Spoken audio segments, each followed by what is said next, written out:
सभी भक्तों से निवेदन है कि चरितावली शुरू होने के पहले आप इस वीडियो को लाइक करके चैनल को सब्सक्राइब कर लीजिए और कमेंट में भक्त महाराज की जय, श्री सीताराम जी महाराज की जय लिखिए।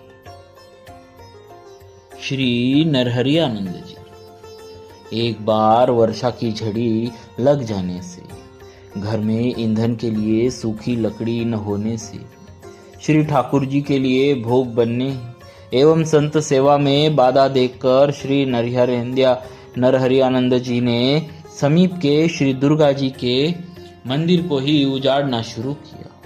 तब दुर्गा जी ने प्रकट होकर भक्त से कहा कि मेरे मंदिर को न उजाड़ो, मैं प्रतिदिन आपके यहाँ सूखी लकड़ी का एक बड़ा बोझ रख दिया करूंगी। उसी दिन से श्री दुर्गा जी नरहरियानंद जी के यहाँ लकड़ी पहुंचाने लगी। यह देखकर आश्रम के पड़ोस में रहने वाले एक व्यक्ति को भी इच्छा हुई कि मैं भी इसी प्रकार से दुर्गा जी से लकड़ियां लूं। वह भी श्री नरहरियानंद जी की तरह भवानी जी का मंदिर उजाड़ने लगा। तब भवानी ने उसे पृथ्वी पर पटक कर बहुत मार लगाई और अपने सिर की बेगार लकड़ी पहुंचाना उसके सिर पर सौंप कर तब उसको छोड़ा। जैसे श्री जड़ भरत जी तथा श्री लड्डू भक्त जी के प्रसंग में भक्त की भक्ति के तेज से श्री कालिका जी तप्त हो गई थी, उसी प्रकार श्री नरहरियानंद जी के भक्ति तेज से तप्त होकर देवी ने कर दिया। श्री नरहरियानंद जी के विषय में विशेष विवरण इस प्रकार है।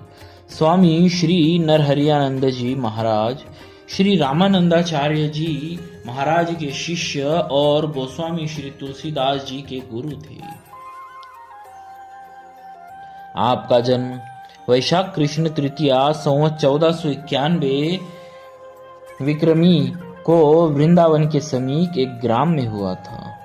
आपकी माता अंबिका देवी पतिपरायणा सदगृहिणी और पिता श्री महेश्वर मिश्र भगवती विंध्यवासिनी के परम भक्त थे। भगवती के ही कृपा प्रसाद से आपको श्री नरहरियानंद जैसे पुत्र की प्राप्ति हुई। बालक नरहरि जब 3 वर्ष के हुए तब इनकी माता की मृत्यु हो गई। श्री महेश्वर जी ने बड़े धैर्य से उनका अंत्येष्टि संस्कार किया।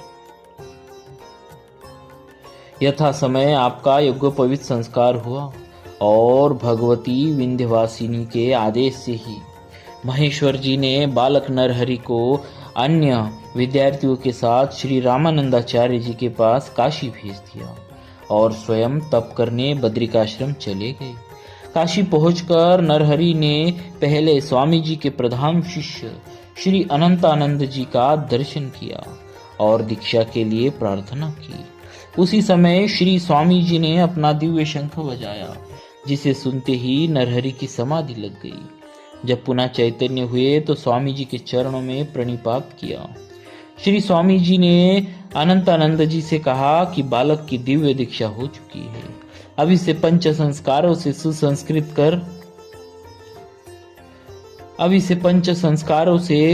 संस्कृत कर वैष्णवी दीक्षा प्रदान करो और उपासना रहस्य का बोध कराओ। श्री अनंतानंद जी ने नरहरि को सविधि श्री राम मंत्र का उपदेश दिया और उनका नरहरियानंद नाम रख दिया। उन्होंने आपको अपने पास रखकर समस्त वेद शास्त्र पुराण आदि को निगूढ़ तत्व समझाया और भगवत भजन में आपकी रुचि देखकर पंचगंगा घाट पर श्री गंगा जी के किनारे एकांत में एक कोठरी दे दी।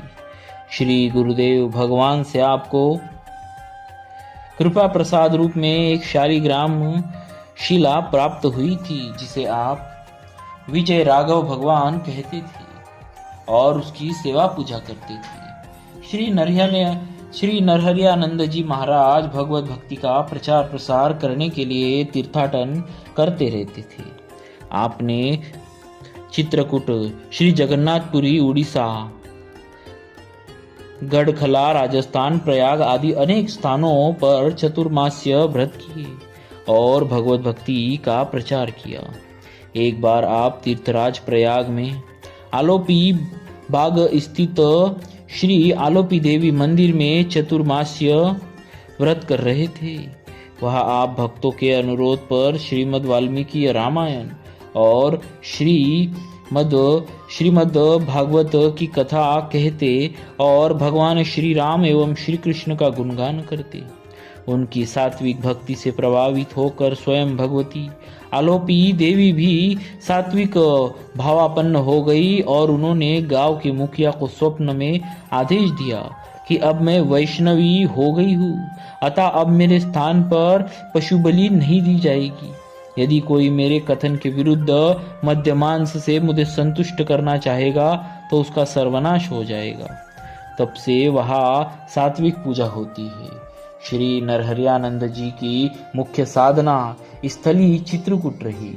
वहां आप नित्य श्री कामतानाथ जी की परिक्रमा करते थे। कहते हैं कि वहां आपको भगवान श्री सीताराम जी, अत्रि अनुसुया जी, श्री दत्तात्रेय जी और श्री कामतानाथ जी के दिव्य दर्शन भी हुए थे। यहीं पर भगवान शिव ने आपको श्री रामचरितमानस का रहस्य बोध कराया और बालक राम बोला को इसका उपदेश देने का आदेश दिया। वही श्री राम बोला आगे चलकर गोस्वामी श्री तुलसीदास जी के नाम से विश्वविख्यात हुए। आपकी श्री अनंता तत्व अमृत एवं श्री नाम प्रताप नामक 2 रचनाएं प्रसिद्ध है। बोलिए भक्तराज श्री नरहरियानंद जी महाराज की जय। भक्तवत्सल भगवान की